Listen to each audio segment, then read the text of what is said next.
Саламатсыздарбы. Эмесе Геошондо программасы.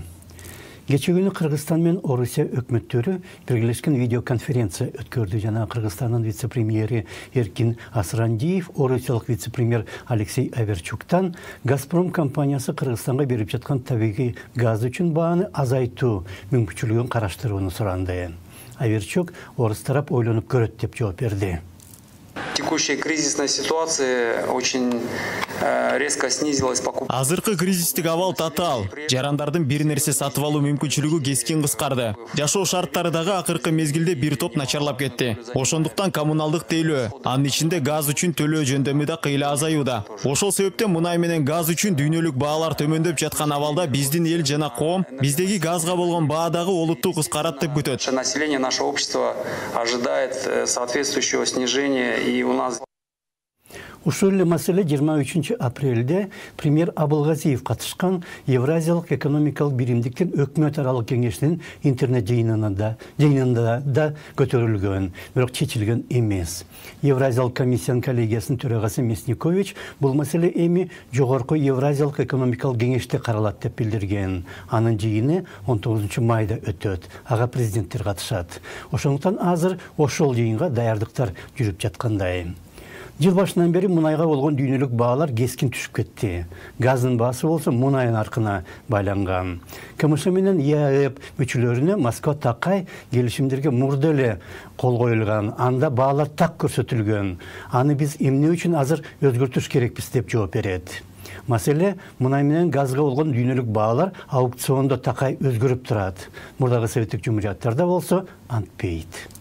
КМШ аймагында дегеле бул тармактагы баалар боюнча туруктуу саясат жок.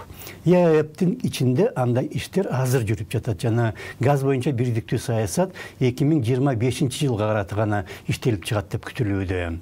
Газды бир жерден башка аймакка жеткирүүнүн баалары дагы ошондо калыптанат. Азырынча болсо бааларды сураныч аркылуу гана өзгөртүү мүмкүн. Ошондуктан президент Жээнбековдун алдында чоң маселе турат. Беларусь менен Молдова сүйлөшүү жүргүзүүдө. Молдованын президенти Игорь Додондун айтымында жыл башында Газпром Молдовага 1000 куб метр газды $176 берип турган. Бирок ошол эле Газпром кошуна Болгарияга газды $140 сатчу. Сүйлөшүүлөрдөн кийин 1 апрелден тартып Молдовага берилген газ $10-15 арзандады. Ал эми 1 июлдан тартып анын баасы $135 жетет дейт Додон.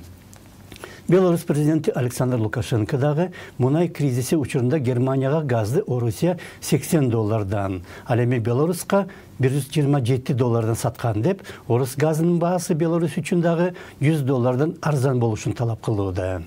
20 апрелде мунайдын дүйнөлүк баасы нөлдөн да төмөн түшүп кеткен. Бирок андан бери кайра көтөрүлүп, азыр WTI мунайынын bir баррели $23-30 сатылууда.